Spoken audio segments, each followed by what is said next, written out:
"A party?" I said as we pulled up the driveway of my grandparents' big farmhouse, and I smiled. "Was this really necessary? You know this family. Everything gets a party." My father chuckled as we drove up the lane. "Yeah." Garrett's voice chimed in from behind me, and I looked back over my shoulder.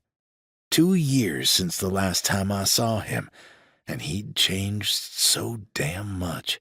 He looked more and more like our father every day, with his dark hair and eyes the color of the ocean. He was still training, but his arms were beginning to fill out a little more. Gran threw a party when Grace finally got her backflip in gymnastics class, one when Chloe got her braces off, and another one when Rhett hit a homer during his first college ball game. He rolled his eyes, making me smile. "Do you feel left out, bud? You haven't gotten your party yet?" I loved to tease Garrett. He got worked up so easily. I looked over at our father to see him smiling, though he was attempting to hide it from my brother. The age difference between us was a big one, and I really should have cut the kid a break, but I couldn't seem to control the urge. "I get a birthday every year." "I'm talking about to celebrate an actual achievement. Don't need a celebratory party," he grumbled as he lounged in the back seat. Attitude rolled off him in waves, and I'd heard stories of how our mother had laid into him a time or two.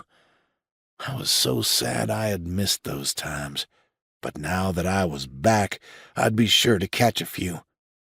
I looked out of the passenger window as we got even closer and found all the guys standing near the barn, I assumed finishing a round of horseshoes and doing their best to avoid the women. Whenever a feast was being prepared, it had always been best to just stay out of their way.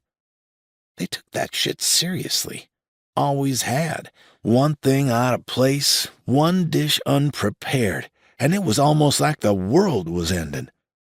I glanced toward the big tree that Rhett and I had climbed more than a dozen times over the years and couldn't control the grin that took over when I saw Maddison sitting beneath it.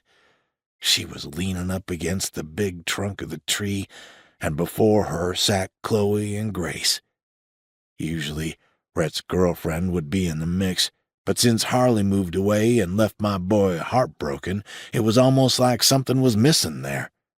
I was sure he felt that way every day, and I felt even worse for not being here to help him through that loss. But I was here now. Before I was even out of the truck, the women were moving our way. My mother practically threw herself at me as I reached out to accept her hug. Instantly, she began to cry, tears of joy this time, but the woman was a faucet no less. One by one, they all offered me a hug before the guys reached out to shake my hand. Gramps didn't hesitate, though. He pulled me in for a hug, and I chuckled. "Good to have you home, boy," he said, then stepped back and shook his head. "I guess I should be calling you a man now. You're the size of a gorilla, boy. What'd they feed you?"